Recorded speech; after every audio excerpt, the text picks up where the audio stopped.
প্ৰিয় সাংবাদিক বন্ধুসকল প্ৰথমেই মই চিনাকি কৰি দিবলৈ ওলাইছোঁ আমাৰ মাজত আছে ৰাইজৰ দলৰ কেন্দ্ৰীয় সমিতিৰ মিডিয়া পেনেলিষ্ট আমাৰ নেশ্বৰ বাতৰি ডাঙৰীয়া আমাৰ জাতীয় যুৱ বাহিনী কাৰ্যকৰী সভাপতি সৌৰভ বৰা ডাঙৰীয়া আজি এটা বিশেষ বিষয়ৰ ওপৰত আমি অকণমান আলোকপাত কৰিবলৈ ওলাইছোঁ আগতে এই বিষয়টো লৈ আমি দুখন সংবাদ মেল এখন আমাৰ সভাপতি অখিল গগৈ ডাঙৰীয়া আৰু আমাৰ সাধাৰণ সম্পাদক চিন্ময় বৰা ডাঙৰীয়াই ইতিমধ্যে প্ৰদান কৰিছিল যোৱা 22 জানুৱাৰী তাৰিখে আপোনালোকে জানে আপোনালোকৰ জ্ঞাত যে যোৱা 22 জানুৱাৰী তাৰিখে অসমৰ মুখ্যমন্ত্ৰী হিমন্ত বিশ্ব শৰ্মা ডাঙৰীয়াই অনলাইন যোগে আৰু কৃষ্ণেন্দু পাল ডাঙৰীয়া তেখেত অসমৰ পশুপালন মন্ত্ৰী তেখেতে এখন মিটিং কৰিছিলে CP গ্ৰুপ যেটো সাৰ্ভেন পোকফেন গ্ৰুপ এডভান্টেজ আসামৰ বইনালৈ যিসকল আহিছিলে গুৱাহাটীলৈ আৰু তেখেতসকলৰ লগত এখন মিটিং কৰিছিলে আৰু সেই মিটিঙৰ সিদ্ধান্ত অনুযায়ী সেই সভাৰ সিদ্ধান্ত অনুযায়ী অসমত তেওঁলোকে গাহৰি পালন আৰু মুৰ্গী পালন কুকুৰা পালন তাৰ ওপৰত বিনিয়োগ কৰাৰ কাৰণে চিন্তা চৰ্চা কৰিছিল এই বিষয়ে ঘোষণা কৰিছিল যেটো আপোনালোকে জানে ইয়াত আমি ৰাইজৰ দলে পূৰ্বৰ পৰাই তেনেকুৱা ধৰণৰ ক্ষেত্ৰত অৰ্থাৎ পশুপালনেই হওক বা যিবোৰ ক্ষেত্ৰ কৃষিৰ লগত জড়িত ক্ষেত্ৰই হওক ইয়াৰ বিৰোধিতা কৰি আহিছোঁ কাৰণ এনেকুৱা আমাৰ যিহেতু কৃষি বিশ্বৰ দেশ আমি উন্নয়নশীল দেশ আমি কৃষিৰ ওপৰত নিৰ্ভৰশীল আমাৰ নিচিনা দেশ আমাৰ নিচিনা জাতি এটাই সদায় এনেকুৱা বিষয়ত আমি নিজে কাম কৰিব পাৰোঁ কাৰণ আমাৰ কৰ্মোদ্যমী মানুহ আছে আমাৰ যথেষ্ট জনসংখ্যা আছে গতিকে আমি এই ক্ষেত্ৰত পশুপালনৰ ক্ষেত্ৰতেই হওক বা কৃষি ক্ষেত্ৰত হওক ইয়াত আমাক সেই পালনৰ ক্ষেত্ৰত কোনো ইনভেষ্টমেণ্ট বা বিনিয়োগৰ প্ৰয়োজন নাই আমাক বিনিয়োগ লাগে ক'ত টেকন'লজি ইম্প্ৰুভমেণ্ট কৰিবলৈ অৰ্থাৎ যদি কৃষি ক্ষেত্ৰত কিবা টেকন'লজি ইম্প্ৰুভমেণ্ট কৰি তাৰ উৰ্বৰতা বঢ়াব পাৰি তাৰ উন্নত কৰিব পাৰি কৃষি ক্ষেত্ৰ উন্নত কৰিব পাৰি পশুপালন ক্ষেত্ৰ উন্নত কৰিব পাৰি তাত আমি বিনিয়োগ বিচাৰোঁ অথবা IT সেক্টৰ টেকন'লজি সেক্টৰ এইখিনি সেক্টৰত আমি উন্নত কৰিবলৈ বিনিয়োগ বিচাৰোঁ কিন্তু যোৱা 22 জানুৱাৰী তাৰিখে যি সিদ্ধান্ত অসম চৰকাৰে ল'লে তাত আমি আশ্চৰ্য প্ৰকাশ কৰিছোঁ আমি বিচাৰিছোঁ আমি ৰাইজৰ দলে ইতিমধ্যে দাবী জনাইছোঁ যে এই সিদ্ধান্ত চৰকাৰে উঠাই লওক এতিয়া বহুজাতিক কোম্পানীৰ হাতত এই গোটেই সেক্টৰটো গাহৰি পালনেই হওক বা কুকুৰা পালনেই হওক গতাই দি অসমৰ আচলতে যিখিনি আমাৰ কৃষিকৰ্মী আমাৰ যিখিনি পশুপালক তেওঁলোকক সম্পূৰ্ণভাৱে বিনা বেতনৰ কৰ্মী বিনা বেতনৰ বনোৱা হিচাপে তেওঁলোকে নিয়োগ কৰিব বিচাৰিছে ইয়াক কেনেধৰণে কৰিব বিচাৰিছে তাৰ বিশ্লেষণ আজি আপোনালোকৰ আগত দাঙি ধৰিম আপোনালোকে জানে ব্ৰইলাৰ ফাৰ্মিঙৰ ক্ষেত্ৰত যিটো আগতে আমাৰ গাঁওবোৰত যেতিয়া 20-25 বছৰ আগতে আমি সৰু আছিলোঁ তেতিয়া আমি আমাৰ অসমৰ যেতিয়া গাঁওবোৰত যাওঁ আমাৰ লোকেল থলুৱা কুকুৰা থলুৱা হাঁহ বহুত পৰিমাণে পোৱা গৈছে লাহে লাহে সেই আমাৰ খাদ্যাভাস সলনি হ'ল খাদ্যাভাস কেনেকৈ সলনি হ'ল যে ব্ৰইলাৰ মুৰ্গী আহিলে বাহিৰৰ পৰা ব্ৰইলাৰ আমদানি হ'ল লাহে লাহে মানুহে ব্ৰইলাৰ পুহিবলৈ ধৰিলে তেতিয়ালৈকে ঠিকে আছিল ব্ৰইলাৰ আমি মাংস খাবলৈ ধৰিলোঁ কিন্তু ব্ৰইলাৰ ফাৰ্মবোৰ অসমীয়া মানুহৰ হাতত আছিল আমাৰ মানুহৰ হাতত আছিল থলুৱা মানুহৰ হাতত আছিল কিন্তু লাহে লাহে কিছুদিনৰ পৰা যিটো পৰিৱৰ্তন হ'ল 5 বছৰ 6 বছৰ আগৰ পৰা এনেধৰণেকৈ পৰিৱৰ্তন হৈ গ'ল গোটেই আমাৰ যিখিনি ফাৰ্ম আছিলে আমাৰ থলুৱা মানুহৰ ফাৰ্মবোৰ কমি আহিলে আৰু তাৰ সলনি কোম্পানীয়ে দিয়া কিছুমান ফাৰ্ম আহিবলৈ ধৰিলে কোম্পানী কন্ট্ৰেক্ট ফাৰ্মিং বুলি যিটো কোৱা হয় অৰ্থাৎ বাহিৰৰ কোম্পানীবোৰে ফাৰ্ম খুলি দিব তেওঁলোকে ক'ব যে আমি ফাৰ্মখিনি খুলি দিম আপোনালোকে ঘৰটো বনাই লওক যিটো মুৰ্গী মানে ব্ৰইলাৰ পুহিবলৈ যিটো তাৰ ঘৰ হ'ব সেইটো আপোনালোকে দিয়ক আপোনালোকৰ মাটি হ'ব আপোনালোকে নিজৰ হাৰ্ডৱৰ্ক অৰ্থাৎ শ্ৰমখিনি আপোনালোকে দান কৰিব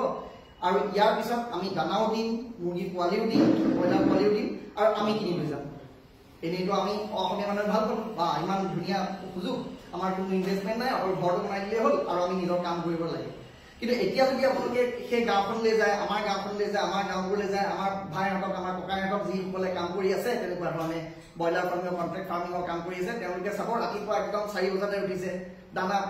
কৰিছে তেওঁলোকে দিছে সন্ধিয়ালৈকে ব্যস্ত আছে তেওঁলোকে একদম সময় নিদিয়া হৈ গৈছে কিন্তু বহুত হাৰ্ডৱৰ্ক বহুত শ্ৰম কৰিছে কিন্তু শ্ৰমৰ মূৰত ইমান পৰিশ্ৰম কৰাৰ অন্তত তেওঁলোকে মাহৰ মূৰত কিমানটো টকা পালে আমি আজি তথ্যসহ আপোনালোকক উদঙাই দেখুৱাম সেই গোটেই তথ্যখিনি কিমানটো টকা পালে কিছুমান আপুনি দেখিব কোনোবাই 2000 টকাহে মাহত পাইছে মাহতো নহয় তাকো 40 দিন 45 দিনৰ পিছত ব্ৰইলাৰ সেই ফাৰ্মবোৰে কিনি নি আৰু তাৰপিছত দেখিব কোনোবাই 2000 টকা কৰিছে খুব বেছি যদি পাইছে বিৰাট যদি ভাল হৈছে তেওঁলোকৰ ব্যৱসায় তেতিয়া তেওঁলোকে 15000 টকা পাব আৰু 15000 টকা দুজন শ্ৰমিক দুজন মানে তেওঁ নিজে শ্ৰম কৰি আছে তেওঁ হয়তো ভাইয়েকক বা কোনোবা এজন বন্ধুক লগাইছে তাত তেওঁলোকক পইচা দিবলগীয়া হৈছে বা পইচা নিদিলেও সেই শ্ৰমখিনি প্ৰয়োগ কৰিছে ইমানখিনি কৰাৰ পিছত তাৰ ইলেক্ট্ৰিচিটি বিল তেওঁলোকে দিবলগীয়া হৈছে তাৰপিছত পানী যদি তেওঁলোকে যোগান কৰি দিছে পানী যোগানৰ বেলেগকৈ দিন নহয় বাৰু ইলেক্ট্ৰিচিটিতে সামৰি ল'ব গতিকে পানী তেওঁলোকে ব্যৱস্থা কৰি দিলে তাৰ খৰচ আছে গোটেইখিনি খৰচ মিলাই শেষত তেওঁলোকে ইয়াত লোকচানৰ সন্মুখীন হ'বলগীয়া হৈছে ইয়াৰ বিশ্লেষণ আমি দাঙি ধৰিম। তাৰ আগতে এতিয়া গাহৰি পালকৰ কথা আমি ক'বলৈ ওলাইছোঁ। অসমত যিটো উত্তৰ পূৰ্বাঞ্চলত গাহৰি যিটো ব্যৱসায় ইতিমধ্যে আপোনালোকে গম পাইছে, প্ৰায় 10,000 কোটি টকাৰ ব্যৱসায় সমগ্ৰ উত্তৰ পূৰ্বাঞ্চলত। আৰু আমাৰ অসমত প্ৰায় 10 লাখ গাহৰি পালক, 10 লাখ মানে ইয়াত যিসকলে থলুৱা পালক আগৰ পৰা কৰি আহিছে, পাৰম্পৰিকভাৱে কৰি আহিছে, তেখেতসকল নতুনকৈ যিসকল বিগত 10-15 বছৰৰ পৰা অসমত অসমীয়া বহুত যুৱকে বাহিৰৰ পৰা চাকৰি এৰি বা বিভিন্ন ধৰণৰ কামৰ পৰা গাহৰি পালন যিহেতু এটা ভাল ব্যৱসায় বুলি তেওঁলোকে এই উদ্যোগটোক লৈছিলে, তেওঁলোকেও গাহৰি পালনৰ ক্ষেত্ৰত আহিছে। তেনেকৈ প্ৰায় 10 লাখ আমাৰ গাহৰি পালক আছে। আৰু সেই গাহৰি পালকসকলে অটল ইমানখিনি ব্যৱসায় 10,000 কোটি টকাৰ ব্যৱসায় য'ত আছিলে, সেই উদ্যোগটোত কাম কৰি কৰি বহুদিন কাম কৰি কৰি এতিয়া প্ৰায় 3-4 হাজাৰ কোটি টকাৰ ব্যৱসায় নিজৰ হাতত আনিবলৈ সক্ষম হৈছিলে।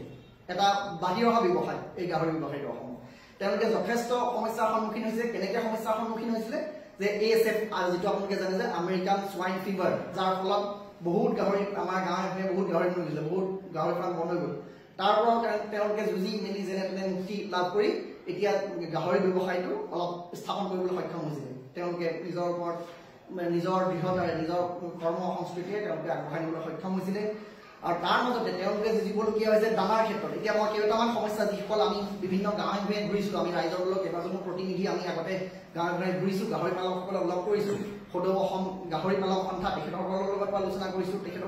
তেখেতসকলৰ লগত আলোচনা কৰাৰ লগতে গাঁৱে গাহৰি পালকসকলৰ লগত কথা পাতি আমি যি সমস্যা গম পাইছোঁ, সেইটো মূল সমস্যাটো হৈছে দানা। দানাৰ যিটো দাম, অসমত যিহেতু দানাটো উৎপাদন নহয়, কোম্পানীবোৰে দিয়ে, গতিকে তেওঁলোকে দামটো বহুত বেছি লয়, যাৰ ফলত তেওঁলোকৰ দানাতে প্ৰায়খিনি খৰচা বেছি যায়। আৰু ইয়াৰ বাবে তেওঁলোকৰ গাহৰিৰ দামটো তেওঁলোকে যিটো প্ৰাইজত চেল কৰিব পাৰিব তাৰ দামটো বাঢ়ি যায়। এতিয়া অসম চৰকাৰক তেওঁলোকে অনুৰোধ জনাইছিল যে দানা উৎপাদনৰ আপোনালোকে ব্যৱস্থা কৰক। কেনেকৈ ব্যৱস্থা কৰিব পাৰে? দানা উৎপাদনৰ কাৰণে আমাৰ যিখিনি লাগে চয়াবিন, মাকৈ, চয়াবিন আৰু মাকৈ খেতি আমাৰ অসমত কৰিব পৰা জেগা। অসমত যদি আমি কিছু কৃষকক তেওঁলোকে চৰকাৰী উদ্যোগত বা চৰকাৰী প্ৰচেষ্টাত কিছু কৃষকক, কিছু কৃষিজীৱী মানুহক বা কৃষি উদ্যোগীক আমি দায়িত্ব দিওঁ যে আপোনালোকে অকণমান কিছু ব্যৱস্থা কৰক, এই চয়া আৰু মাকৈ খেতিৰ ব্যৱস্থা কৰক, তেতিয়া হয়তো এই উদ্যোগটো গ্ৰ'থ কৰি উঠিলেহেঁতেন, এই উদ্যোগটো বাঢ়ি আহিলেহেঁতেন। অৰ্থাৎ আমাৰ কৃষকসকলো উপকৃত হ'লহেঁতেন। কৃষকসকলৰ উপকৃত হোৱাৰ পিছত তাৰ পৰা দানাৰ উৎপাদন কৰি আমি সেই দানাখিনি যদি এই গাহৰি পালকসকলক ব্যৱস্থা কৰি দিলোহেঁতেন, তেতিয়া এটা ভাৰ্টিকেল ইণ্টিগ্ৰেশ্যন অসমত সম্ভৱ হ'লহেঁতেন। কৃষি ক্ষেত্ৰত অৰ্থাৎ গাহৰি পালনৰ ক্ষেত্ৰত ভাৰ্টিকেল ইণ্টিগ্ৰেশ্যন সম্ভৱ হ'লহেঁতেন, যাৰ ফলত ইয়াৰ উৎপাদন মূল্য অতি কম হৈ পৰিলেহেঁতেন।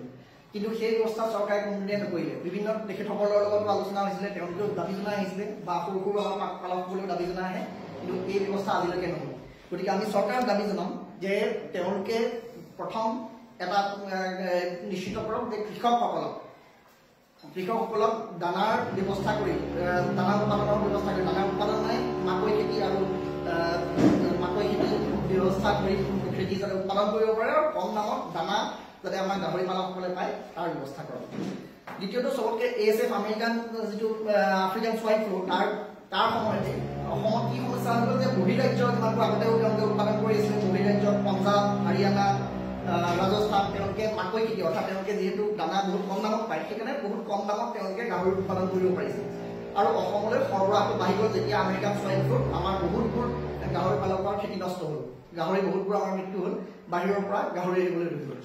অবৈধভাৱে গাহৰি আহিবলৈ ধৰিলে। আৰু এই অবৈধ এটা চিণ্ডিকেট গঢ়ি উঠিল। আপোনালোকে নিশ্চয় জানে চিণ্ডিকেট অসমত কাৰ নেতৃত্বত চলি আছে, গতিকে তেওঁলোকৰে হয়তো নেতৃত্বত, আমি নাম ক'বলৈ নাযাওঁ, তেনেকুৱা কোনোবা কেইজনমান দালালৰ নেতৃত্বত চাগে এটা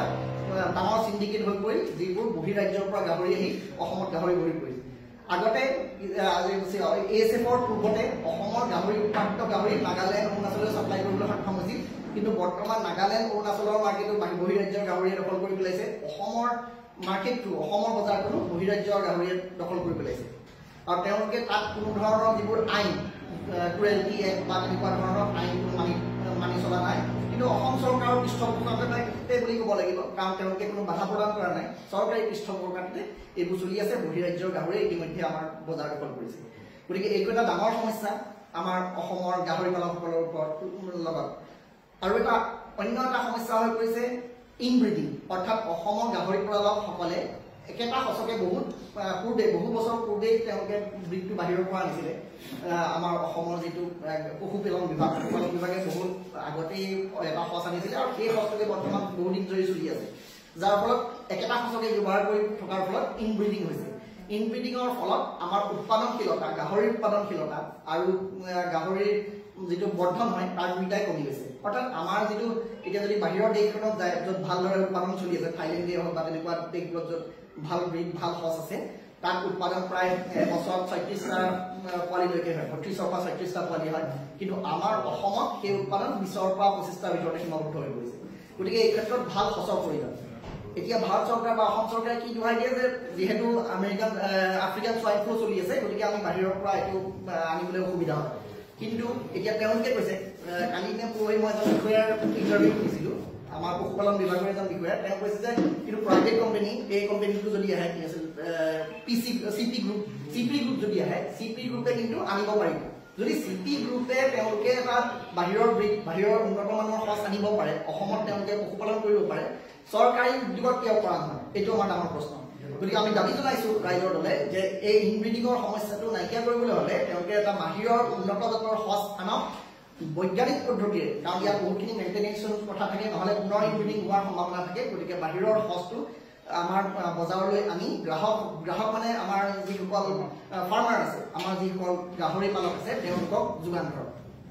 সেইটো এটা আমাৰ দাবী দ্বিতীয়তে হ'ল তেওঁলোকে ৰেহাই মূল্যত দৰৱ এতিয়া দৰৱৰো যথেষ্ট প্ৰয়োজন হয় গাহৰি পালনৰ ক্ষেত্ৰত যেতিয়া যাব গতিকে ৰেহাই মূল্যত দৰৱৰ ব্যৱস্থা কৰি গাহৰি পালকসকলক যথেষ্ট উপকৃত কৰিব পাৰে চৰকাৰে আৰু এটা সমস্যা হৈছে গাহৰিৰ কোনো বীমা নাথাকে অৰ্থাৎ যদি আপুনি বেংকলৈ যায় আমি এজন বেলেগ পালক হ'লে আমি পশুপালক হ'লে এটা লোন পাওঁ লোন লৈ পেলাই তাত কাম কৰিব পাৰোঁ আমাৰ গাহৰি পালন এটা দুটা যদি গাহৰি কিবা কৰি আছোঁ সৰু কৰি আছোঁ আমি ফাৰ্মখন ডাঙৰ কৰিব পাৰোঁ কিন্তু গাহৰি পালনৰ ক্ষেত্ৰত মই যদি আজি এটা গাহৰি কৰিছোঁ দুটা গাহৰি কৰিছোঁ তিনিটা গাহৰি কৰিছোঁ সাধাৰণতে আমাৰ গাঁওবোৰত এটা দুটা তিনিটা গাহৰিয়ে পৰম্পৰাগতভাৱে পোহা হয় সেই ফাৰ্মটোক যেতিয়া আমি পেছাগতভাৱে ব্যৱসায় কৰিবলৈ ধৰিম অৰ্থাৎ আমি 10টা গাহৰি 15টা গাহৰি পুহিবলৈ খুজি তেতিয়া আমাক যথেষ্ট টকাৰ প্ৰয়োজন হ'ব 2 লাখ 3 লাখ টকাৰ প্ৰয়োজন হ'ব আমি যেতিয়া বেংকৰ ওচৰলৈ যাম বেংকে আমাক কিন্তু ক'ব যে আপোনালোকৰ গাহৰিটো বীমা নাই গতিকে আমি কৰিব নোৱাৰোঁ আৰু বীমাৰ সমস্যাৰ ক্ষেত্ৰত অসম চৰকাৰৰ তেনেকুৱা কোনো পদ্ধতি নাই যে কেনেকৈ বীমা কৰিব তেওঁলোকে যথেষ্ট আশ্বাস দিছে আমি জনাত গাহৰি পালকসকলক পূৰ্বেও আশ্বাস দিছিলে যে বীমা কৰাই দিয়া হ'ব কিন্তু এতিয়ালৈকে সেইটো ব্যৱস্থা কৰা হোৱা নাই গতিকে ইয়াৰ বীমাৰ ব্যৱস্থাটো কৰিলে সৰু সৰু যিসকল গাহৰি পালক এটা দুটা তিনিটা গাহৰি যদি পুহি আছে তেওঁলোকে গাহৰিৰ ব্যৱসায়টো ডাঙৰ কৰি আল্টিমেটলি অসমৰ বা ভাৰতৰ জিডিপি এছডিজিপি বা জিডিপি গঢ়াত সহায় কৰিব পাৰিব এতিয়া চিপি এই যিটো কোম্পানী এওঁলোকে কেনেধৰণে মনোপলি কৰিব খুজিছে এওঁলোকে কেনেধৰণে গোটেই মাৰ্কেটৰ প্ৰাইচটো গাহৰিৰ যিটো মূল্য তাক নিৰ্ধাৰণ কৰিব ভৱিষ্যতে আজিতো হোৱা নাই কিন্তু ভৱিষ্যতে যিটো হ'বলৈ গৈ আছে তাক আমি এটা এনালাইচিছ কৰি দেখুৱাব খুজিছোঁ এনালাইচিছ মানে সেইটো ব্ৰইলাৰ ফাৰ্মিঙৰ ক্ষেত্ৰত যিটো হ'ল কণ্ট্ৰেক্ট ফাৰ্মিঙৰ ক্ষেত্ৰত তাৰ এটা আমি উদাহৰণ আপোনালোকক দেখুৱাব খুজিছোঁ ইয়াত মই দুখনমান কাগজ আপোনালোকক দিছিলোঁ ইতিমধ্যে আমাৰ ওচৰত কেইবাটাও কণ্ট্ৰেক্ট ফাৰ্মিং কোম্পানী এইকেইটা কণ্ট্ৰেক্ট ফাৰ্মিং কোম্পানীৰ তেওঁলোকৰ ৰচিদ আছে ৰচিদ মানে তেওঁলোকে যেতিয়া প্ৰথম ব্ৰইলাৰটো দিব ব্ৰইলাৰ পোৱালিখিনি দিব শেষত যেতিয়া ব্ৰইলাৰটো কিনি নিয়াৰ সময়ত তেখেতসকলে যিটো পইচা যিজনে পালন কৰিছিলে যিজন ফাৰ্মাৰ হয় তেওঁক প্ৰদান কৰে তাৰ গোটেইখিনি হিচাপ ক'ত কেনেকৈ পইচা কাটিছে গোটেইখিনি হিচাপ মোৰ ওচৰত আছে কেইবাখনো ফাৰ্মৰ কিন্তু তেওঁলোকে মোক কৈছে যে আমি আপোনালোকে নাম প্ৰকাশ নকৰিব আৰু কোম্পানীৰো নাম প্ৰকাশ নকৰিব কাৰণ আমাৰ দিগদাৰ হ'ব পাৰে তাৰমানে এইটো চব এনেকুৱা এটা অসমত আজি পৰিস্থিতি হৈছে য'ত আমাৰ নিজৰ মাটিত আমাৰ ভাই বন্ধুৱে আমাৰ ককাইদেৱে নিজৰ মাটিত খেতি কৰিছে নিজৰ মাটিত ব্ৰইলাৰ পুহিছে নিজে ঘৰ বনাইছে কিন্তু তেওঁলোকে ভয় কৰিছে যে কোম্পানীৰ নাম তেওঁলোকৰ নাম প্ৰকাশ হ'লে তেওঁলোকৰ ব্যৱসায় বন্ধ হৈ যাব আৰু কোনটো ব্যৱসায় য'ত তেওঁলোকৰ ইনকামিং অৰ্থাৎ তেওঁলোকক বিনা বেতনৰ বনোৱালে পৰিণত কৰিছে কিন্তু আমি ক'বলৈ সাহস নাইকিয়া কৰিছে এইটো কাৰণ এইটোৰ চৰকাৰৰ ছাপোৰ্ট আছে চৰকাৰৰ সমৰ্থন কৰাৰ কাৰণে কোম্পানীবোৰে এনেকুৱাকৈ শোষণ কৰিবলৈ ধৰিছে যে আমাৰ ফাৰ্মাৰ আমাৰ খেতিয়কসকলে উপায়হীন হৈ আহিছে উপান্ত খেতিয়ক যিটো কোৱা হয় তেওঁলোকো উপায়হীন হৈ আহিছে আমাৰ পশুপালকসকলো উপায়হীন হৈ আহিছে ব্ৰইলাৰৰ ক্ষেত্ৰত আৰু যিটো ভৱিষ্যতে গাহৰিৰ ক্ষেত্ৰতো হ'বলৈ গৈ আছে এতিয়া মই এখন ৰচিদ আপোনালোকক দেখুৱাই দিছোঁ ইয়াত এখনত এওঁৰ 45 দিনৰ ইনকাম হৈছে এইটো 45 দিনৰ ইনকাম 1016টা তেখেতে ব্ৰইলাৰ পোৱালি প্ৰথম লৈছিলে 1016টাৰ লৈ তেখেতৰ 45 দিনৰ পিছত যিটো ইনকাম আহিছে এইটো ফাৰ্মাৰ অৰ্থাৎ ফাৰ্মাৰে যিটো ইনকাম কৰিছে 271 টকা অকল 271 টকা তাত তেওঁলোকক দেখুৱাইছে প্ৰতি কেজি 2 টকা 30 পইচাকে তেওঁলোকে পাইছে য'ত তেওঁলোকে কথা দিয়ে প্ৰথম যেতিয়া কন্ট্ৰাক্ট কৰিবলৈ আহিব তেওঁলোকে ক'ব আপোনালোকৰ লগত ধুনীয়াকৈ কথা বতৰা পাতিব কোম্পানী ক'ব যে আপোনালোকে 8 টকা 50 পইচাকে প্ৰতি কেজি পাব আৰু যদি 2 কেজিতকৈ আপোনাৰ ওজনটো প্ৰতিটো ব্ৰইলাৰ বেছি হয় আপোনালোকে আৰু বেছিকৈ পাব আৰু 6 টকা এক্সট্ৰা পাব হয়তো 7 টকা এক্সট্ৰা পাব 14 টকালৈকে পাব কিন্তু ইয়াত কি দিছে 2 টকা 30 পইচা তেওঁ উৎপাদন কৰিলে 1016টা চিকেনত 73টা মৰিলে 943টা জীয়াই থাকিলে তেওঁ 1817 কেজি উৎপাদন কৰিলে 1817 কেজি উৎপাদন কৰাৰ পিছত তেওঁ গোটেইখিনি খৰচা নিজে কৰাৰ পিছত 271 টকা তেওঁ ইনকাম কৰিছে ইনকাম মানে সেইটো ইনকাম নহয় সম্পূৰ্ণ লোকচান তেওঁ পাইছে 271 টকা আৰু এখন আছে তেওঁ 1020টা চিকেন কৰি পেলাই 5749 টকা পাইছে এইখনত তেওঁ অলপ ভাল পাইছে 1131টা চিকেন কৰি 20027 টকা 20727 টকা পাইছে এতিয়া আমি এটা এনালাইসিস ইয়াত আটাইখিনি কাগজ আমি মিলাই পেলাই এটা যিখিনি আৰু বাকি সকলৰ লগত কথা পাতি যিটো এনালাইসিস পালো ইয়াত যেটো এটা 1500 চিকেনৰ যদি এখন কন্ট্ৰাক্ট ফাৰ্মৰ পৰা লোৱা হয় 1500টা চিকেন কোৱালিটি তেওঁলোকে দিব তাৰ পৰা আমি মডেলটি যেটো ধৰি এটা কিমান ইনফ্ৰাষ্ট্ৰাকচাৰাল কষ্ট কিমান কষ্ট আহিব পাৰে সেইখিনি এটা হিসাব কৰিছিলো ইয়াত ধৰক এক্সপেন্সেছৰ ক্ষেত্ৰত শেড অৰ্থাৎ ঘৰটো বনাওতে ইলেক্ট্ৰিচিটি ইনষ্টলেশনৰ পৰা আদি কৰি তাত কিছুমান আইটেম ড্ৰিংকাৰ ফিডাৰ বয়লাৰ মুৰ্গীৰ কাৰণে এইবোৰ কিনিবলগীয়া হয় গোটেই সৰ্বমুঠ খৰচাটো হয় প্ৰায় 1500 মুৰ্গীৰ কাৰণে 3,77,000 টকা ইয়াৰ পিছত ৰিকাৰিং অৰ্থাৎ প্ৰতি মাহে তেওঁলোকে খৰচ কৰিবলগীয়া হয় ভুচিৰ নাম ভুচি তেওঁলোকে কিনিব লাগে তলক পাৰিবলৈ ভুচি কিনিব লাগে প্ৰায় 6,000 টকা ভুচি কিনিব লাগে যদি 1500 বয়লাৰ কিনিছে ইলেক্ট্ৰিচিটি বিল আজিকালিতো জানেই স্মাৰ্ট মিটাৰ সেফালেতো সুখী আছে গতিকে আগতে যেটো বিল 1000 আহিছিল আজিকালি মই বিগত 2-3 মাহৰ হিচাপ লৈছো ফাৰ্মাৰসকলৰ কথা পাতি প্ৰায় 2000 পৰা 3000 টকা আহে অৰ্থাৎ 2500 টকা আমি এভাৰেজ লৈছো তাৰ পিছত স্যালাৰি লৈছো দুজন পাৰসন এজন তেওঁ নিজে আন এজন তেওঁ লৈ 1500 চিকেনৰ কাৰণে ল'বলগীয়া হয় যেটো একদম নিম্নতম লৈছো 5000 টকা য'ত হাজিৰা কৰিলে 500 টকাকে 15000 টকা পায় মই 5000 টকাকে ধৰিছো এজনৰ 5000 টকা তেওঁ নিজা উদ্যোগে লৈছে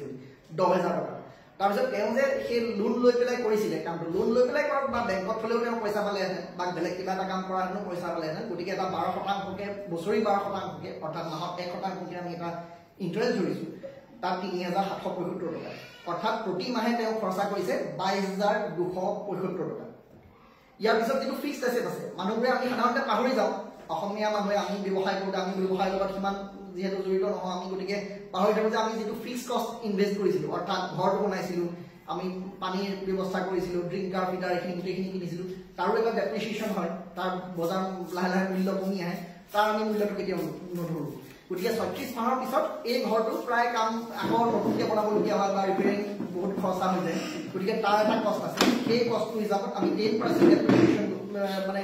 ডেপ্ৰিচিয়েচন লৈ 36 মাহত 10,486 টকাকে ডেপ্ৰিচিয়েচন কষ্ট ধৰিছিল তেতিয়া আমাৰ যেটো প্ৰতি মাহে কষ্ট আহে প্ৰতি মাহে যেটো কষ্ট আহিব আপোনালোকে ইয়াত দেখা পাব 32,761 টকা কষ্ট আহিছে এজন খেতিয়কে যেতিয়া অৰ্থাৎ এজন মুৰ্গী পালকে যেতিয়া 1500 চিকেন পোৱালি বয়লাৰ পোৱালি খেতি বয়লাৰ পোৱালি কৰিছে তেওঁলোকৰ টোটাল খৰচ আহিছে 32,761 টকা কিন্তু তাৰ বিপৰীতে এতিয়া তেওঁলোকে ৰেভিনিউ অৰ্থাৎ কিমান আয় কৰিছে 1500 যেতিয়া সাধাৰণতে হয় তাতকে বেছি মৰে কিন্তু মই ধৰিছো যে 5% মৰ্টেলিটি ৰেট হয় 75 টা মৰি গ'ল 75 তেওঁলোকে একো নেপালে 75 টা মৰি গ'ল থাকিলে 1425 টা তেওঁলোকে কয় যে 2 কেজি মিনিমাম ওয়েট হ'বই লাগিব যদি আপোনাৰ 1 কেজি 900 গ্ৰাম হয় তেওঁলোকে কোনো টকা পইচা নিদিয়ে একেবাৰে দামটো হয় কমাই দিব নহলে নিদিয়ে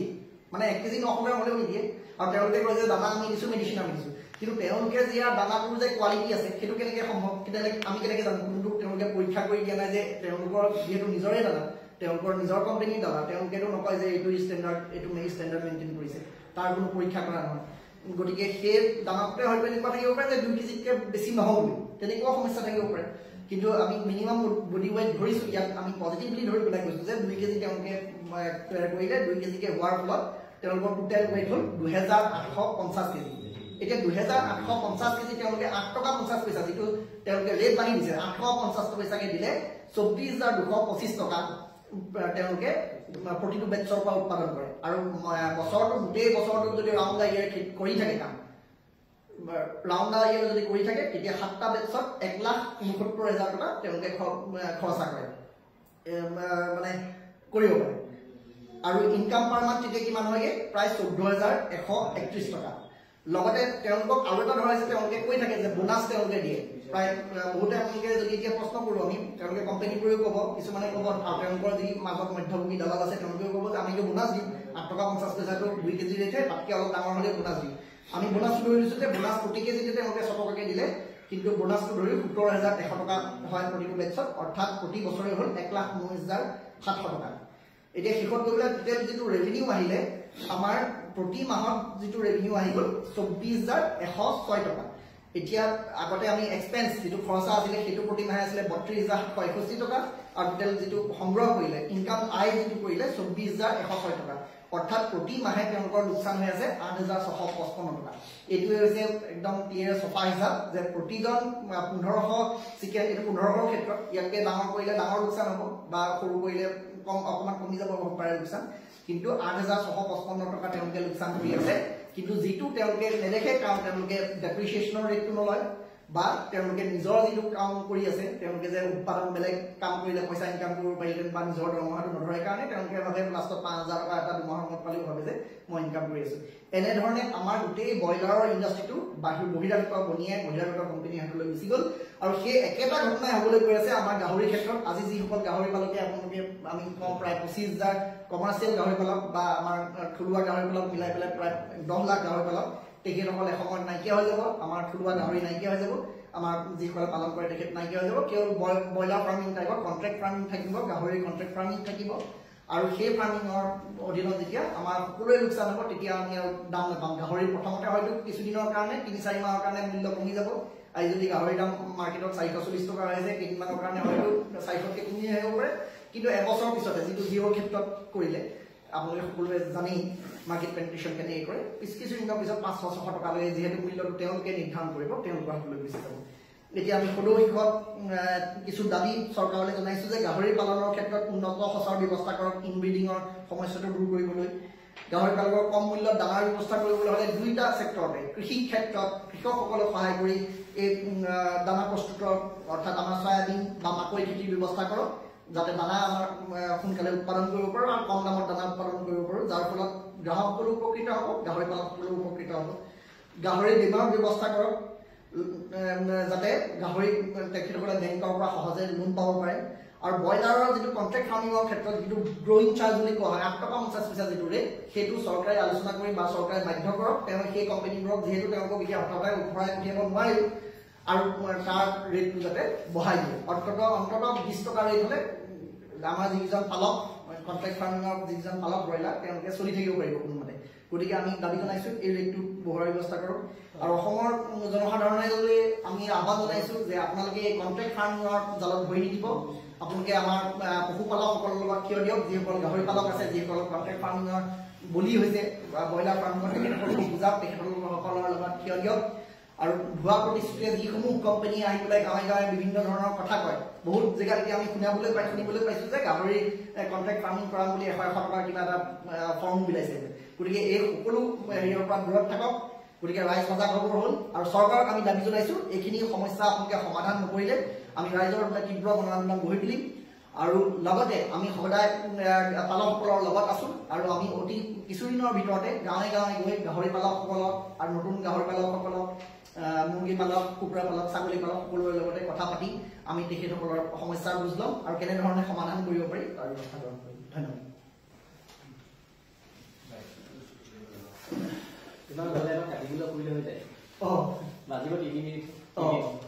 হেৰি কৰি ল'ব